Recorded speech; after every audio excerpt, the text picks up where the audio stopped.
Good morning, everyone. I hope you're having a good morning. We've got a nice breezy day. It's cool, not too hot, not too cool, so it's a great day to work in the garden.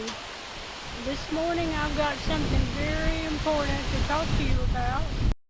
First of all, let's see what the problem is. We're going to go over the garden and I'm going to show you what is screaming that it's missing something very important. You see, these tomato blooms are coming out nice and healthy. More tomato blooms, plenty of blooms on the tomatoes. And there is a nice big bloom on this squash plant. Now those are just examples, but what's missing? There are no pollinators. No bees, no bumblebees, no honeybees, no other kind of pollinators flying around the blooms like normal. I've seen 3 bumblebees around the blooms on this comfrey plant, but there should be many more.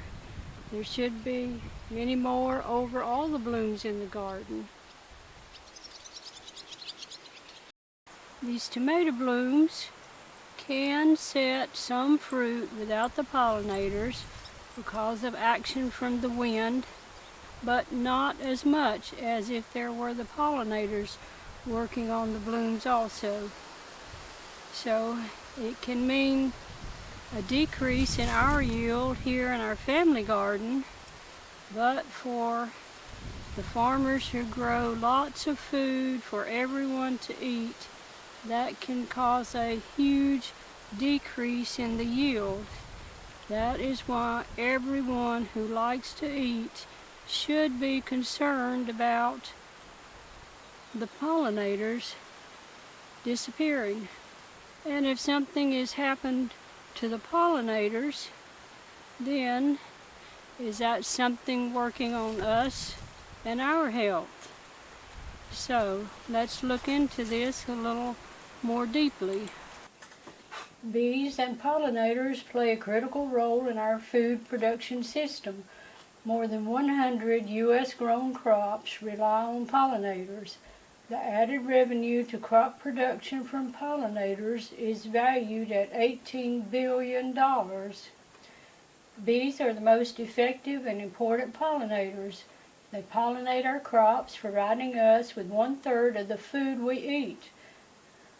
Pollinators worldwide are in decline. We're losing pollinators to threats like glyphosate, the active ingredient in Roundup.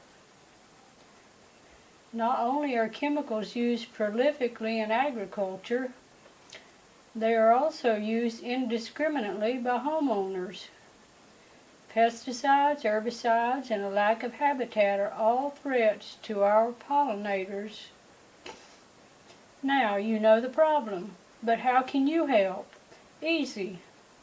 Purchase organically grown food. It is better for you and the pollinators. You can encourage farmers to do better. They will grow what you are purchasing. Plant a garden for pollinators to provide food and habitat. If you can't plant a garden, try hanging baskets or potted plants. Stop using herbicides. Together we can make a difference. Now you know the problem. Now you know the concern. Now you know that you can make a difference. Every one of us can make a difference. So let's all work together to try to protect our safe, healthy food supply for all of us and the environment, starting with protecting the pollinators that pollinate our plants that produce our food. Thanks for watching.